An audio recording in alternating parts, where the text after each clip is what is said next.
கூட்டணி ஆட்சிக்கு விஜய் விடுத்துள்ள அழைப்பு இந்தியா கூட்டணியில் எந்த பாதிப்பையும் ஏற்படுத்தாது என முன்னாள் எம்பி திருநாவுக்கரசர் தெரிவித்துள்ளார். விஜய் ஒரு புது கட்சி ஆரம்பிச்சிருக்காரு. அவருக்கு அவருடைய கட்சி மட்டும் கட்சி ஆரம்பிச்சுன்னு அவர் வெளிப்படையாக சுற்று ஒரே ஒரு கூட்டம் ஆரம்ப கூட்டம் போட்டிருக்காரு.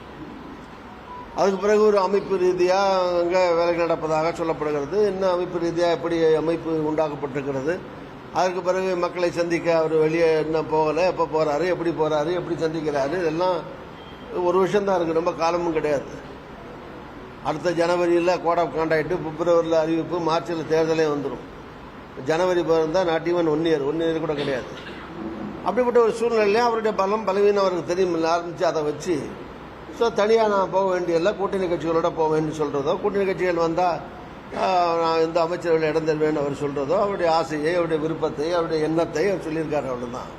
காங்கிரஸுக்கு கொள்கை எனக்கு ஆட்சிக்கு வரணுங்கிற விருப்பமோ, தன்னுடைய கட்சியில் சில அமைச்சர்கள் வர வேண்டுங்கிற விருப்பமோ இல்லாத காங்கிரஸ் தொண்டர்களே கூட ஒருத்தர் இருக்க மாட்டாங்க முடியுங்கிற யதார்த்தம் இருக்கிறது. இப்படி பல விஷயங்கள்ல யோசிச்சு தான் முடிவு பண்ண வேண்டுமே தவிர ஆசையின் அடிப்படையிலே முடிவுகள் எடுக்க முடியாது.